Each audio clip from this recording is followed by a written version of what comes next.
제가 제주도에서 10년 살다가 부산으로 이제 84년도에 대학 다니는 데가 있다가 나왔는데 골목 제 이름을 부르는 거예요. 정말 놀랐어요. 나중엔 알고도 놀랐어요. 제가 행복하다 하는 행사에 맡긴다는 임자입니다. 그다음에 이제 닥침의 이응, 시작의 이응하고 시작의 이응이 미음조리가 돼서 행림인데요. 그러니까 행복을 맡고 또 맡길 수 있는 그런 본 이름을 할아버지가 주셨는데 정말 예수 그리스도 안에서 참 행복을 맡고 또 그 행복을 나눌 수 있는 그런 사람이 돼서 얼마나 감사한지 모르겠어요. 바쁘거나 났습니다. 네?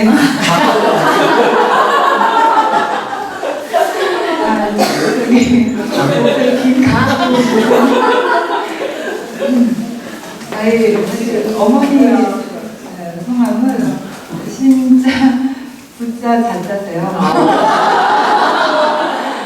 각부와 부자가 어울리죠. 인생이 될 것 같았습니다. 정말 이름 하나로 이렇게 즐겁네요. 좋은 강의는 빨리 마치는 강의인데 제가 여러분 만나니까 너무 좋아가지고 말이 자꾸 길어집니다. 자, 이제 부모자녀 관계 통로 의사소통 부분을 준비했습니다. 의사소통 이게 우리 맨날 소통하고 하는데도 어려워요, 그렇죠? 자, 여러분, 저는 이 말을 좀 좋아합니다. 인간관계는 산길과 같다. 다녀야만 길이 난다. 여러분, 아파트 저는 이게 집 주변에 보면 정말 길이 아닌데 길 나 있죠. 햇길들 사람들이 막 잘 밟고 다녀가지고 예, 가면 길이 생겨요. 사람들은 뭐 걷거나 자전거 뭐 여러 가지 것들을 타지만 사람들 사이의 길은 의사소통으로 생긴다라고 이야기를 하고 있습니다. 우리 가족관계 속에서도 예, 의사소통이 제대로 돼야 길이 잘 나고 원활할 수 있겠죠.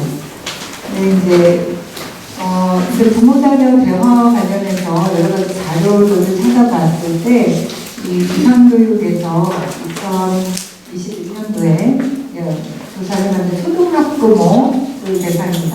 이게 초등학부모인데요. 중고등 가면은 이게 별로 조사의 의미가 없어요. 근데 뭐 30분 이상 1시간 미만 또 10분 이상 30분 미만 저 위에 보면 10분 미만도 있어요. 그래서 전부 다 하면은 거의 67%가 되거든요.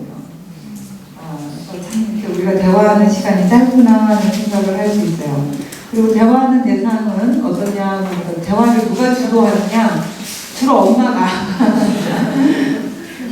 근데 재밌는 건 여기 뭐 아버지들 다음에 아버지 학교 하시는 엄마 학교, 아니 아빠 학교 하시는데 아빠들이 대화를 주도하는 일 너무 작아요. 아빠들이 좀 입을 조금 더 여셔야 될 것 같다는 생각을 해봅니다. 그리고 그러면 대화 주제는 뭐냐? 대표적으로 특히 자녀의 학교 생활 관련이 되게 커요. 그리고 이제 뭐 자녀 관심사도 있겠지만 부모들이 이렇게 볼 때 자녀가 집 외에 가장 많은 시간을 보내는 곳에서 내 아이 어떻게 생활하지 싶어서 자꾸 묻게 되잖아요. 묻다 보니까 가끔은 아이가 얘기하기 싫어할 때 묻게 되면 약간 취조하듯 하게 되는 측면이 있죠. 그래서 자연스럽게 필요하면 엄마 필요하면 얘기해 하는 정도로 하시는 게 좋지 않을까 생각해봅니다. 그러면 대화가 왜 잘 안 되냐 물어봤을 때 카페에 가서 딱 봐도 가족이구나 알죠? 네, 가족이 다 앉아있는데 다 핸드폰 잡고 있습니다. 네, 눈과 눈을 마주치면 얼굴을 맞대고 얘기하고 있으면 어떤 관계지? 우리가 궁금해지잖아요. 궁금해 이렇게. 그리고 부모님들도 사실 그래요. TV나 이런 데 이제 좀 눈이 박혀 있어서 애들 표정을 잘 못 읽어낼 때가 생깁니다. 좀 우리가 그 부분을 조금 저는 되게 아쉬운 게 있는 거예요. 아이가 들어오면 일단은 끄고 애들한테 집중을 해주는 게 필요하죠. 그러면 아이도 나한테 그럴까? 안 그렇습니다. 아이 안 그래요? 근데 그걸 한쪽에서는 해주셔야 합니다. 그것이 좋습니다. 아이들의 관심을 버거워한다고요? 네, 버거워할 수 있죠. 그런데 가장 기본적인 관심과 표현은 누구라도 필요로 하는 것이에요. 그렇게 해주시면 좋을 것 같고요. 또 재활 시에 가장 중요한 게 뭐냐? 우리 부모님 여러분 다 알고 있습니다. 공감하기, 눈 맞춤, 경성하기, 부드럽고 온화한 말투, 칭찬, 공감의 말을, 긍정의 말, 이런 것들 우리 다 알고 있는데 왜 내 두뇌와 입이 하는 말이 다른지 모르겠어요. 예. 중요한 걸 우리는 알고 있죠. 원한다는 것입니다. 근데 이제 가슴 아픈 건 뭐냐면 우리 자녀들의 그 삶의 만족도가 그러니까 이게 부모 자녀 대화가 행복과 관련된다는 이야기를 학자들이 누누이 하고 있기 때문에 이 얘기를 하고 싶습니다. 물론 이 자료는 2014년 자료입니다.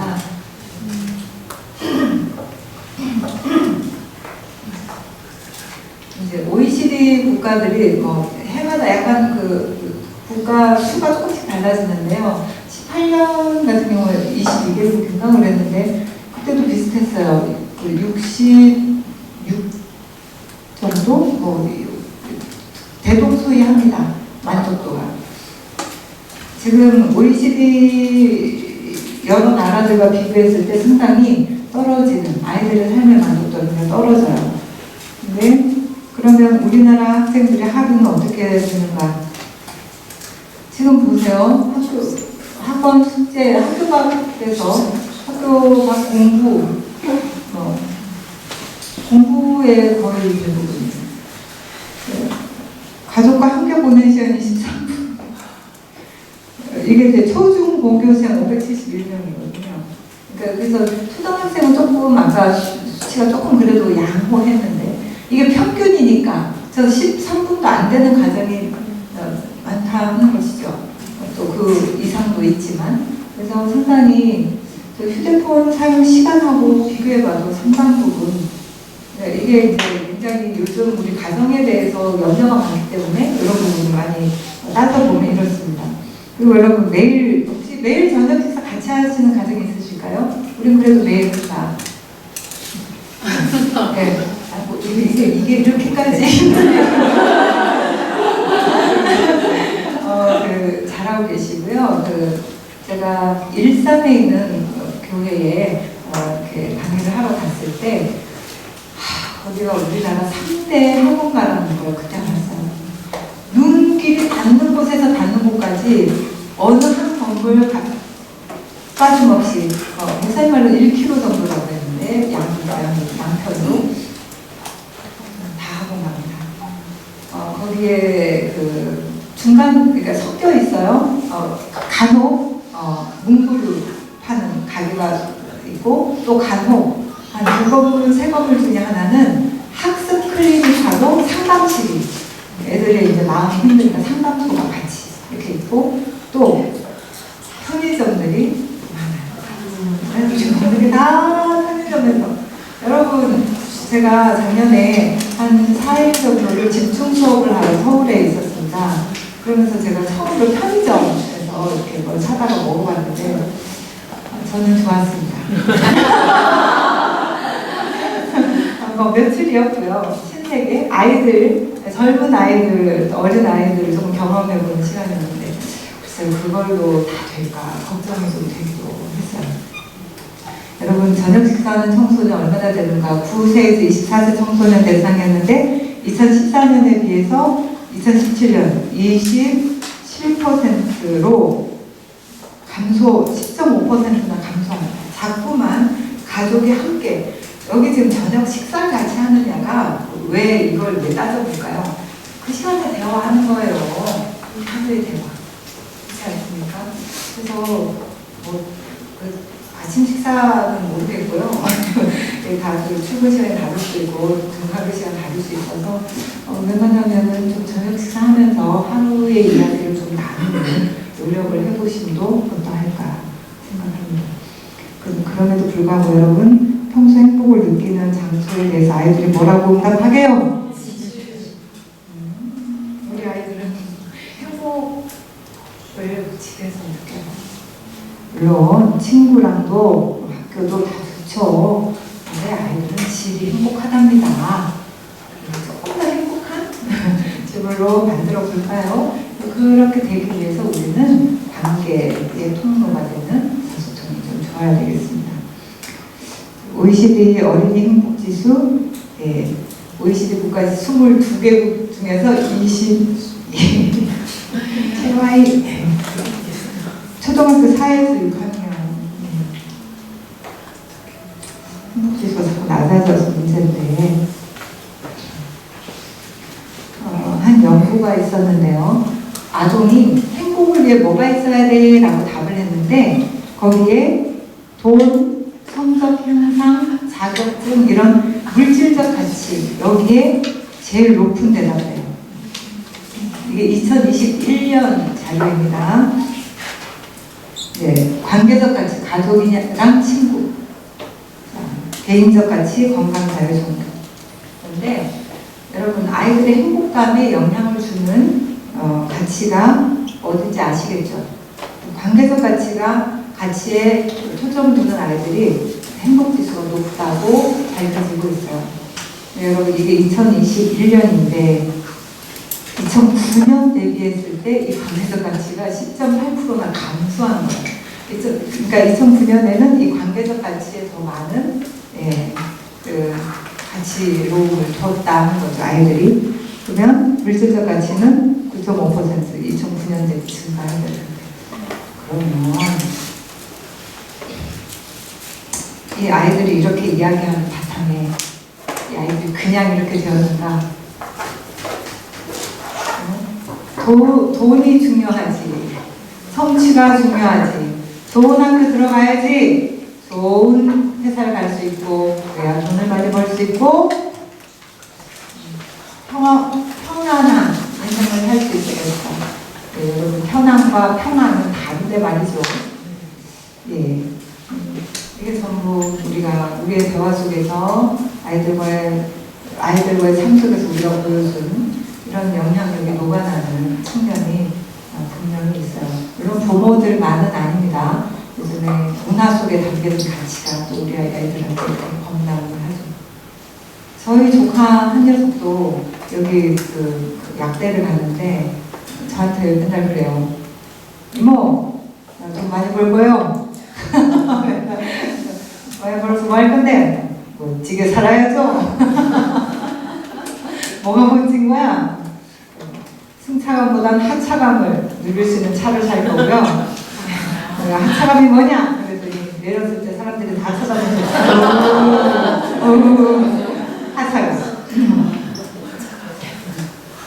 물론 그 녀석 마음에 정말 하나님을 향한 지향성이 있어요. 근데 그냥 재밌게 이야기를 한 것입니다. 아주 기특한 아이인데 요즘 아이들이 특히 젊은 또 교양의 청년들 속에서 이런 부분들이 굉장히 자연스럽게 묻어나죠. 이제 문화 속에서 이런 부분들이 많이 보입니다. 배터리 전원이 부족하다고 소리입니다. 잠깐만요.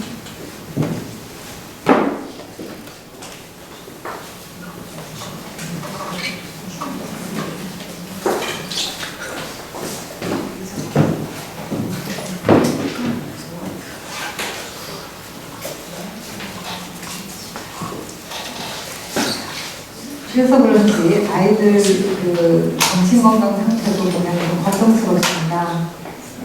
이게 어린이 우울증이요. 2017년 대비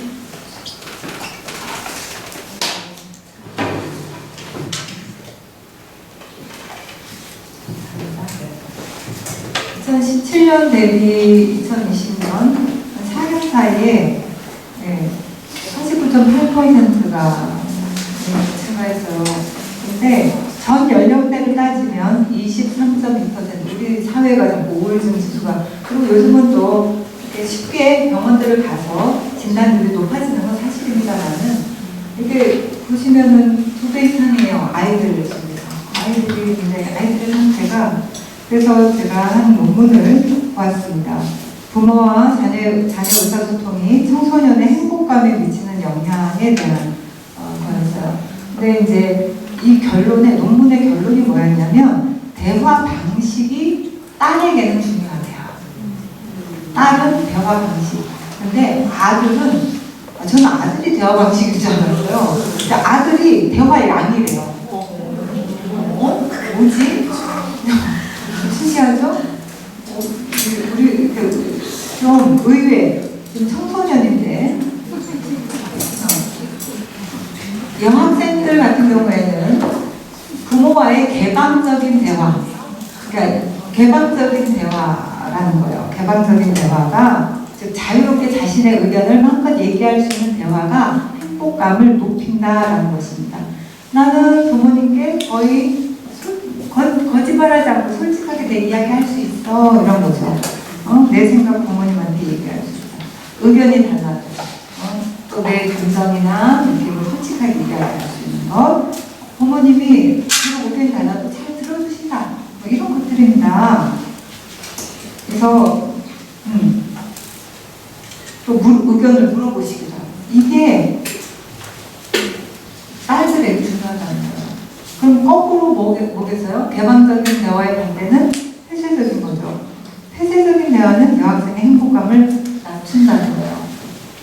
그래서 부모님이 가장 높은 어른이다. 그건 맞아요. 저는 그런 질서감이 있는 건 좋아합니다. 그런데 보면 부모님이 인정하지 않는 일에 대해서 더 이상 알고 싶지 않아요. 쓸데없는 소리 그만해.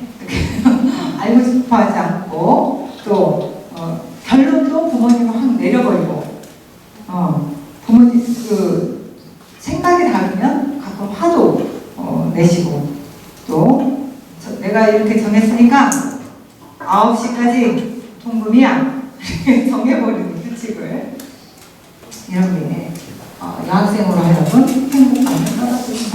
그러니까 대화의 종류가 중요하다는 거예요. 딸들에게. 이게 뭐 딸아들 가리진 않을 것입니다. 부부 간에도 마찬가지겠죠. 개방적인 대화가 중요한데, 그럼 아들은 어떠한가? 참 주목할 만한 결론이 있었어요. 아버지와 면대면 얼굴을 대하고 대화량이 아들의 행복감에 가장 큰 영향을 준다라고 결론이 나왔어요. 여러분 되게 신기하다고 여기지 않습니까? 여러분, 이러한 유사한 선행 연구들이 꽤 있어요. 아버지와의 의사소통이 낮은 아이들이 비행과 우울에 영향이 높다. 이게 2008년도 연구가 있었고요. 국외의 연구에서도 아버지와의 의사소통이 남학생의 마리화나, 마약이잖아요. 마리화나 사용을 예방한다라는 연구가 2010년도에 있었습니다.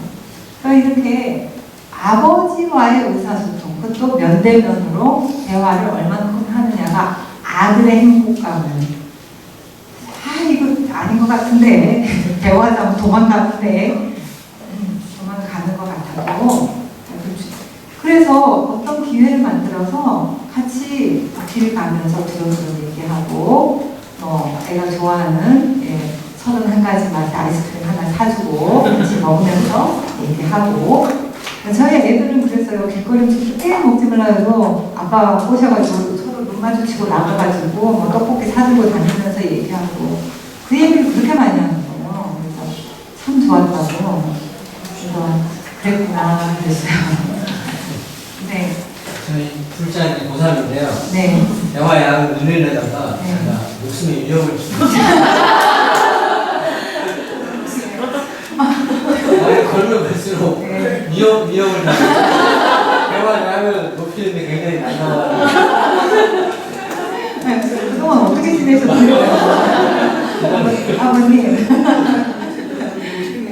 그래도 여러분 추근추근 되세요.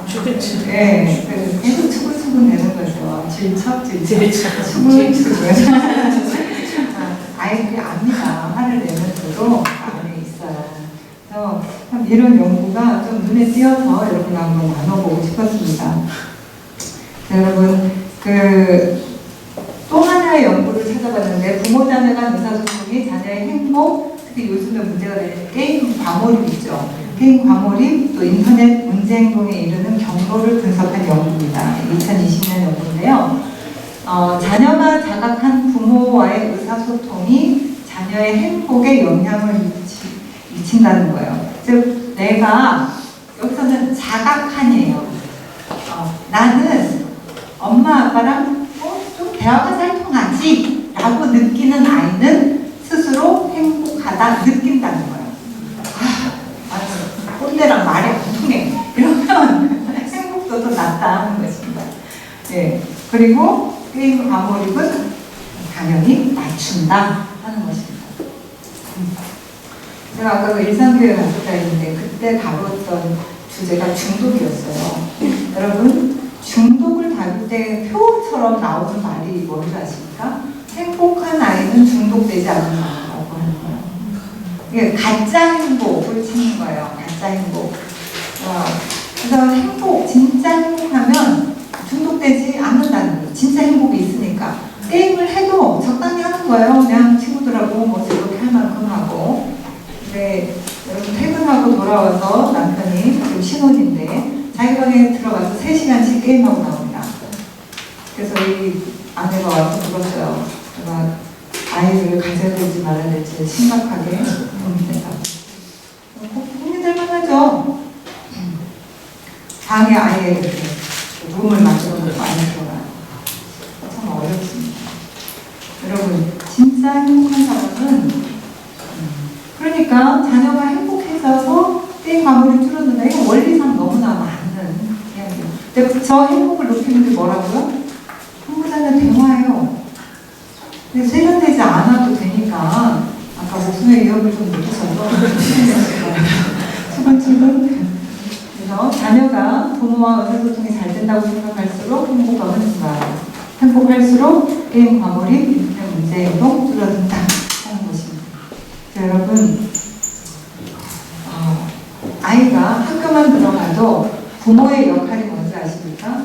설명하는 부모가 되어야 됩니다. 설명하는 부모. 뭐에 대해 설명할까요? 이게 주변 세계에서 일어나는 일들에 대해서, 그리고 하나님이 너를 바라보시는 관점에 대해서, 부모의 기대에 대해서, 또 네가 갖고 있는 너의 관심사에 대해서 설명해주고 조언해주고 상담해주는 역할을 부모가 해야 하는 거예요. 아이들이 부모가 세련되지 못하게 이야기한다고 해서 그것으로 상처받는 게 아니에요. 이 생각이 정말 말도 안 돼. 쓸데없는 소리라서 이걸로 사실은 상처받지. 귀 기울여주고 내가 엄마가 아직까지는 그걸 잘 몰라가지고 큰일 났네. 좀 더 생각해볼까? 우리 한번 찾아볼까? 엄마도 다른 데 가서 더 좀 자료를 봐야겠어. 이런 자세에 대해서는 자녀들이 좋아하죠. 저는 예전에 저희 때는 진짜 TV가 제일 중요한 도구였죠. TV도 없어서 그냥 TV 드라마. 사극을 저 온가족 모여서 봤습니다. 그리고 보고 있으면 저희 어머니가 잠깐만 하고 가서 뭘 가지고 오는 게 인물 사전이죠. 갖고 오면 엄마가 그래요. 저거 틀렸다. 저거 틀렸어. 시대가 안 맞아.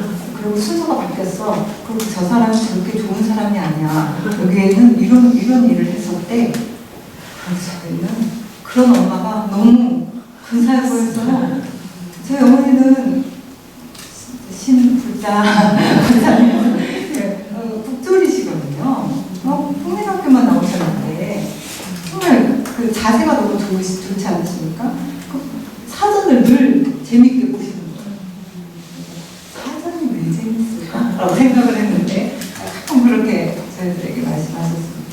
그래서 이렇게 사회적 관계나 문화나 공유하는 가치들, 요즘에 정말 문화 속에서 우리가 특히 영화 한 편만 하더라도 드라마 한 편만 하더라도 아이들한테 가르마 타줘야 되고 너무 많잖아요. 그런 이야기들을 해야 하는 단계가 됩니다. 설명하는 역할을 해야 되는데요. 그래서 중요한 건 분위기를 만드는 거예요. 그러니까 일상이 되도록 만드는 겁니다. 어떤 주제나 문제를 자녀와 함께 그냥 대화하는 게 일상이 되고 자연스러운 게 되도록 자꾸 유도하고 만들고. 엄마는 이런 걸 지금 요즘 고민되는데, 오늘 뉴스 키워드가 이거였어. 이번에 그 키워드 축제에는 그 여성 커플이 나와가지고 자기 아기 낳는 것까지 막 이렇게 막 생중계하면서 그래서 엄마가 걱정된다? 이게 정말로 성은 자기가 결정하는 거니? 사실 그렇지 않은데 뭐 이런 이야기들을 일상적으로 그냥 이렇게 나누고. 근데 말이죠, 이렇게 아드님이 어느 순간 아빠 요즘 말이야 이러면서 다가올 날이 있어요. 저희 애들도 보니까 어느 순간 보니까 저희 아들 진짜 격렬했거든요. 저도 뭐 만만치 않았습니다. 근데 이 녀석이 어느 순간 옆에 와가지고 그냥 자기 지금 직장 생활이 이러네 이야기가 많아요. 수다방이 열릴 텐데 진짜 수다 좋아합니다. 수다가 많아졌어요. 그건 결국 부모가 끈을 계속 이렇게 잡고 있을 때 나중에는 또 그 자녀가 다시 끈을 잡고 하게 되는 거죠. 그래서 여러분 부모자녀 소통 팁 중에서 요즘 아주 뜨고 있는 아주대학교 조선민 선생님의 이야기를 잠깐 해보려고 합니다. 사실 우리나라 유바에서는 오은영 박사님 원톱 체제로 가고 있었어요. 그렇지 않습니까? 그래서 막 금조기들을 막 영상 보면 막 가슴이 뛰어내리며 우리의 나한테서 하나라도 그런 증상이 나타나면 그 솔루션을 우리 애한테도 막 갖다 들이대야 될 것 같은 이게 우리 심란함이 우리 마음속에 있었죠. 네, 여러분 솔루션 유바는 진짜 솔루션이 필요한 곳에서 써야 해요. 보통 일반적인 수준에서는 그렇게 심각한 수준이 아닌 곳에서는 단순한 원리만으로도 이미 우리가 잘하고 있다는 걸 아셔야 한다는 것입니다. 이 점을 우리가 너무 많이 놓치니까 조금 저도 그 부분에 너무 동의해서 사실 그런 생각을 깊이 하고 있던 차에 제가 이 조선민 박사님의 그 강의를 제가 성취하고 이거 맞네. 나도 내 생각이 검증된 것 같아서 말씀드립니다. 일단 먼저 부모자녀 소통의 책임은 일단 부모에게 있어요. 그러니까 아까 제가 말씀드렸죠. 계속 자녀에게 다가가셔야 합니다. 질척대시고 추근대시길 바랍니다. 그러셔야 해요.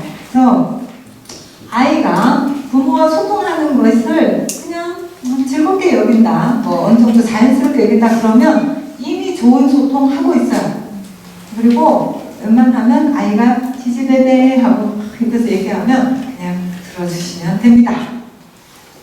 그냥 들어주세요. 네, 여기다가 이래야 된다 저래야 된다 하지 마시기 바랍니다. 여기서 막 너무 오더라도 그리고 숨기고 하셔야 돼요.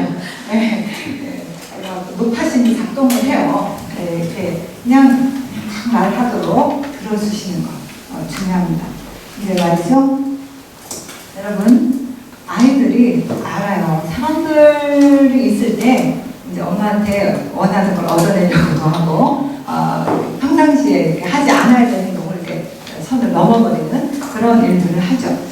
네, 여러분 그럴 때 사람들 앞에서는 혼을 내지 않더라도 이거 그 아이를 통제하지 않는 것은 달라요. 그러니까 하지 말라고 사람들 앞에서도 할 수 있어야 돼요. 그런 행동 하지 마, 좋지 않아 라고 하실 수 있어야 되고 아이가 계속한다 그러면 잠깐 계세요 하고 아이하고 분리된 공간으로 항상 큰 소리를 내시라는 게 아니라 단호하지만 부드럽지만 단호하게 뒤를 늘리지 마시고 이렇게 말씀을 좀 그래서 하셔야 하셔야 합니다. 애들이 가장 잘 알고 그렇게 하려고 하기 때문에 그래요. 일관성 있게 하시고요. 습관을 만드는 게 중요합니다. 이 습관은 어떻게 만들어지느냐? 싫어도 꼭 해야 하는 것. 양치하기 싫어하고요. 세수하기 싫어하고 근데 그거 해야 합니다. 루틴이죠. 그렇지만 또 하고 싶어도 참아야 하는 게 있죠. 늦은 시간에 잠 안 자려고 들고 그 영상 하나 보기로 했는데 2개 보려고 들고 이런 거. 이런 부분에 있어서 반복적으로 일관성 있게 지속하셔야 돼요. 반복적으로. 반복이 생명이에요. 반복. 그러니 여러분들이 지치지. 한 번에 되면 얼마나 좋겠어요? 그렇게 되지 않아요? 될만하면 아까 말씀하셨잖아요. 또 안 돼. 될만하면 안 돼요. 지치지 마시고. 그러면 아이가 이제 반복하면서 아유 잘했어. 근데요. 당연히 해야 되는 걸 했는데 너무 칭찬하는 거 조금 절제하시기 바랍니다. 했구나. 그래. 들어가서 자. 약간 너무 사랑하니까 칭찬하고 싶은데 살짝. 그래서 스스로 하는 느낌, 습관을 들이게 하는 게 중요합니다.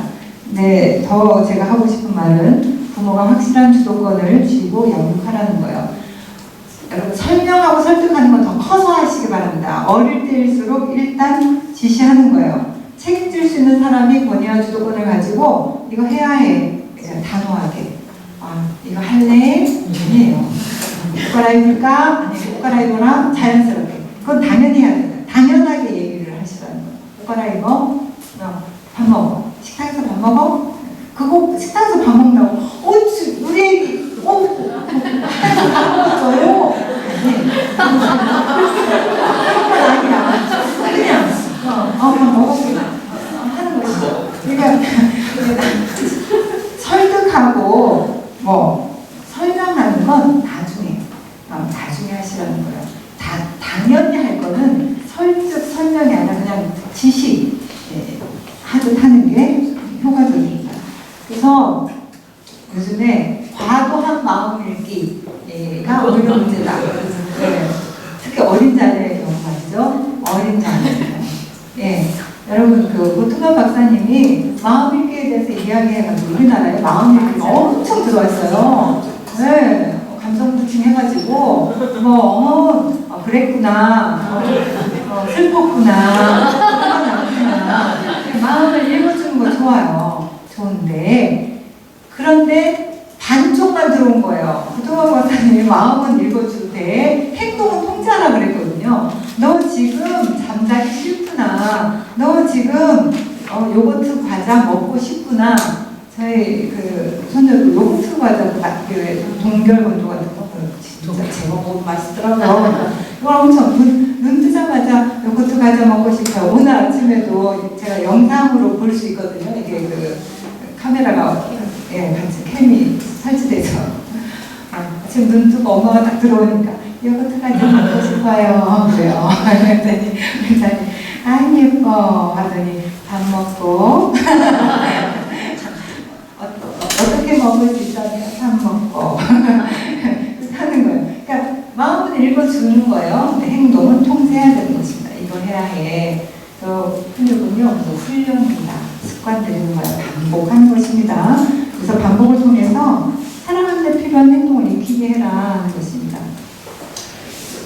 마음 읽기가 불필요하다는 게 아닙니다. 어느 정도 성장할 때까지는 설득보다는 지시를 하는 것이 아이에게 도움이 된다. 해야 할 것을 당연히 하게끔 하는 것이 키포인트예요. 우리는 제가 84년도에 대학 교육학하고 88년도에 이제 교육심리 상담심리하면서 가족치료 이런 것들이 막 들어오면서 부모 교육이 완전히 막 부흥을 이루었습니다. 그때 막 미국의 학자들의 그런 여러 가지 이제 적극적 자녀 대화 이런 것들이 막 들어오기 시작했어요.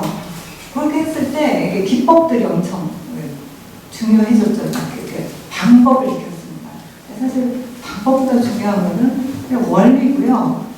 이 원칙을 지키는 게 실상은 더 중요한 측면이 있습니다. 그래서 우리는 알고 있어요. 친밀감을 증진시키는 의사소통을 해야 한다는 거예요. 그래서 적어도 저해하는 행동은 하지 말아야 한다는 거예요. 보시면 벌써 해야 되겠구나 하는 생각이 드시죠?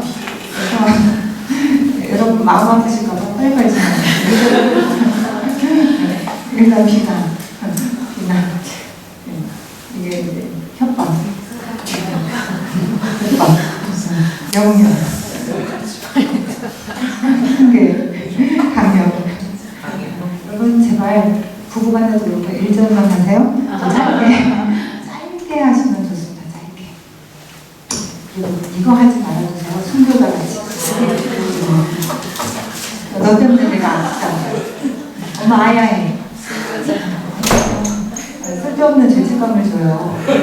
그리고 이 순교자형 부모는 부모 자녀 관계를 악화시키는 부모 역할 유형에 들어가요.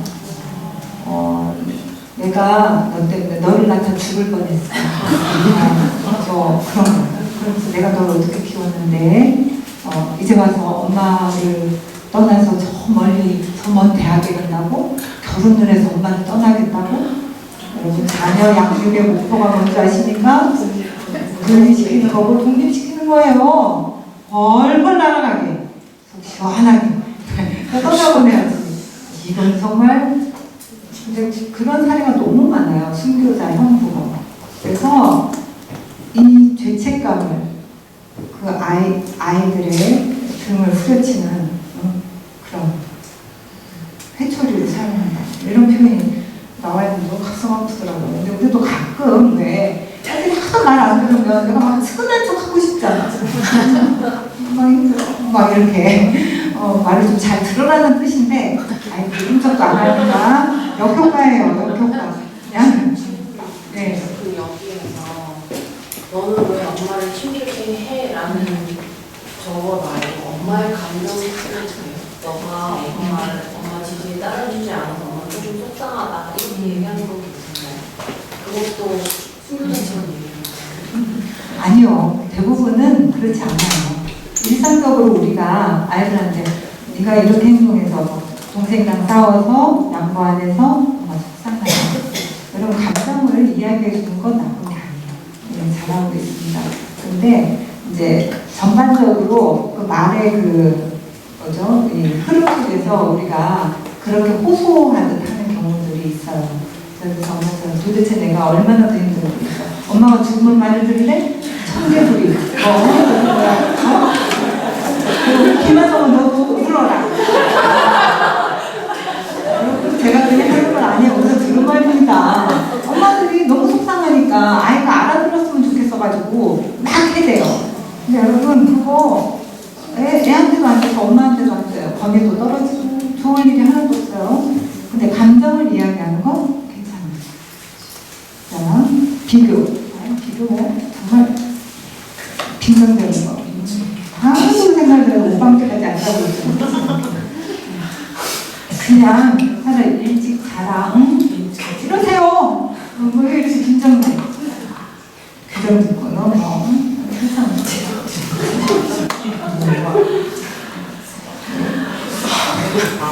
너 이런 사람 될 거다. 아무 짝에도 쓸모없는 사람 될 거다. 그래서 여러분 효과적으로 의사소통하는 부모에서 수용성 수준 파악이라든지 여기 내가 어느 정도의 자녀의 행동을 수용할 수 있느냐 하는 부분을 파악하는 거라든지 누가 문제를 가지고 있는가 자녀가 문제를 가지고 있을 경우 즉 엄마 친구들이 나 놀려 이름 이상하다고 놀려 제 딸이 그랬어요. 얘는 다요라 애들이 요다라고 놀렸어요.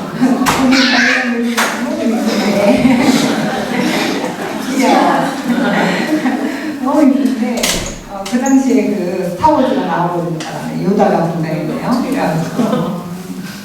그러면 지금 엄마는 문제가 없잖아요. 나는 그 이름이 이쁘기만 한데 얘는 지금 자기 이름 때문에 놀림을 당했어. 그럼 슬프잖아요. 그 아이가 문제를 갖고 있어요. 그럴 때 우리가 할 일은 잘 들어주는 겁니다.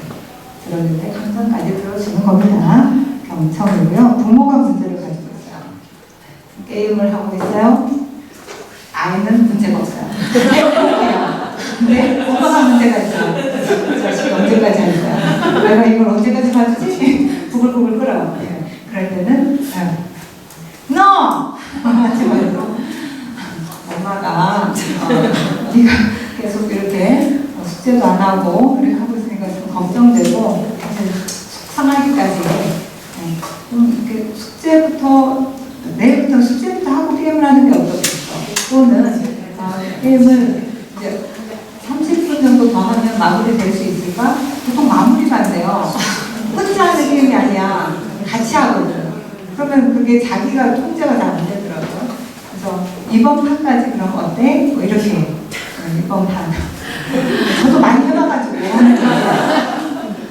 이게 이제 좀 잘 말하라는 거예요. 여기서 나전달법 있고 iMessage 내 다른 주어로 감정을 막 드러내고 막 이런 공식이 있어요. 그렇게 하라는 것보다는 자녀가 문제가 있을 땐 잘 들어주고 부모 쪽에서 이게 문제 상황이라고 느끼면 이거를 오해함 없이 잘 전달하라는 거예요. 말을 부드럽게 그렇지만 내용을 잘 전달해라. 잘 들어주는 것과 잘 말하는 것에 초점이 있습니다. 네, 둘 다가 문제다. 둘 다 문제예요. 둘 다 양보할 수 없는 싸움을 하고 있어요. 그럴 때는 우리는 서로가 둘 다 지지 않는 어떤 타협점을 찾아라. 네, 저도 우리 아이 청소년기에 협상하자 이렇게 했어요. 도저히 안 돼가지고 아니 애들이 특히 청소년기는 그게 아니고만 나와도 애는 엎어버려요. 반대하는 줄 알아요. 벌써 손을 잡고 그게 아니라는 반대가 아니야. 의견을 조율하자는 거야. 협상하자. 그래갖고 야 노사 협상하는 거 알지? 우리 협상하자. 그래갖고 테이블에 앉아. 그래갖고 제가 이제 안 보면서 네가 원하는 걸 얘기해봐. 내가 원하는 걸 얘기할게. 그래갖고 우리가 어느 선에서 만나자. 하고 좀 한번 했어요. 그랬더니 조금 마음에 드나 봐. 엄마가 반대하는 줄 알았는데 그건 아니고 어느 정도. 그러니까 얘가 다음에 뭔가 우리가 의견 차이가 나는 일이 생기는데 얘가 하는 거예요. 엄마 협상해. 우리 아들내미 참 너무 고맙더라고요. 엄마 협상해 하는 게. 그래가지고 다시. 그러니까 그게 한 번, 두 번 되니까 조금 나아졌어요. 감정 대립할 일이 조금 줄어들더라고요. 네, 그런 부분에 대해서 그냥 요 부분은 지나가고 제가 꼭 마지막에 하고 싶은 말을 하고 이 시간을 마무리하겠습니다. 사실 효과적으로 의사소통하는 아까 그런 경청한다든지 나 전달법을 쓴다든지 윈윈 전략을 쓴다든지 이런 것들이 협상 아까 그런 것들이 다 어떤 방법이에요. 근데 방법보다 저는 인격이 중요하다 그런 말을 제가 제가 좋아하는 책에서 이 부분을 발견하고 너무 좋더라고요. 여러분 성공적인 의사소통은 먼저 당신이 어떤 사람이냐에 기초해서 이루어진다는 거예요. 당신이 무엇을 하느냐, 어떤 식으로 말하고 어떤 기법을 가지고 얘기하느냐는 다음 문제라는 거예요. 예. 그래서 그 후에 무엇을 하느냐지, 그러니까 먼저는 내가 어떤 존재냐, 어떤 사람이냐, 내 인격이 어떠하냐. 그래서 우리 속에 뭐가 있어야 되냐면 저게 있어야 돼요. 따뜻하고 순수하고 공감하는. 여러분들의 자녀나 가족을 향해서 따뜻하고 순수하고 공감하는 건 저게 어색합니까? 너무 자연스럽잖아요. 저렇게 안 되는 게 이상하지. 저거 우리한테 있는 거예요. 그러니까 다시 한번 확인해 봅시다. 그래서 따뜻함은 여러분 따뜻한다는 건 눈을 약간 감아주는 거예요. 이게 결정을 살짝 그냥 실수하기가 무섭게 벌써 다 알고 있는데 스스로 지금 마음에 찔려하고 있는데 그거 아닌 거예요. 결정을 좀 강구해 주는 거죠. 자, 여러분 따뜻함의 열쇠는요 수용이에요. 너 이러면 내가 해줄게. 변화를 요구하거나 상대방을 평가하는 대신에 그대로 있는 그대로 너 그렇게 느끼는구나. 아유 너 그렇게 행동했구나. 이걸 그대로 수용하는 것입니다. 다른 말로 하면 용납이겠죠. 여러분 자신이 예수님께 용납되었다고 느끼는 순간 얼마나 자유하고 얼마나 기쁘고 예수님 얼마나 사랑하고 싶으셨어요. 똑같은 원리 아닙니까? 여러분 따뜻하게 우리 자녀들. 그래서 따뜻하면 긴장을 풀어줘요. 그래서 자유하고 화평 그 안에 평강 샬롬이 깃드는 것입니다. 따뜻하게 오늘도 따뜻함을 가지고 그리고 순수함입니다. 우리는 사람들은 레이더가 켜져 있어요. 나를 쳐주려고 한다 하는 것은 벌써 알아. 그랬구나 하면서 접근을 해도 엄마가 지금 나를 자기 생각대로 끌고 가려고 해 하는 거 벌써 눈에 보이잖아요. 그러니까 여러분 표현하기 전에 순수하지 않은 건 포착이 되어버립니다. 그래서 신뢰하지 않게 되고요. 그러니까 내용보다 뭐겠어요? 방법. 여기서 방법이라고 하지만 태도라고 볼 수 있겠죠. 어떤 눈빛으로. 말 표현은 조금 세련되지 못해도 그냥 안타까워하면서 때로는 눈물을 이렇게 글썽글썽 또는 기뻐가지고 그렇게 전부 감정에서 다 이렇게 담겨 있어요. 제가 토요일 날 결혼식장에 갔는데 정말 제가 몇 년 만에 처음 뵀어요.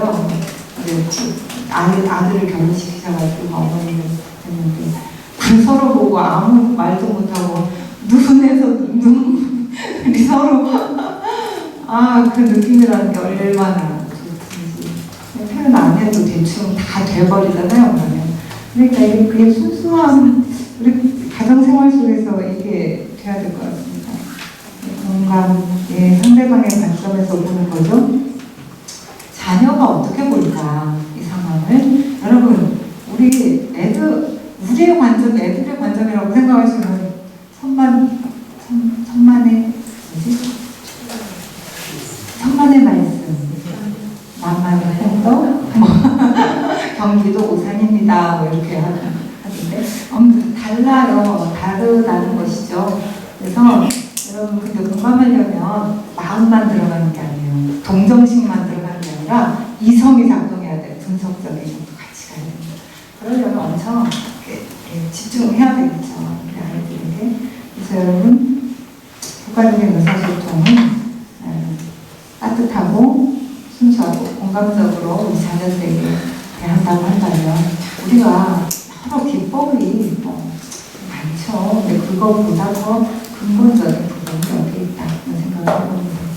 여러분 자녀들과 소통하고 다음 주에 좀 더 밝은 얼굴로 만나기를 기대합니다. 여러분 축복합니다.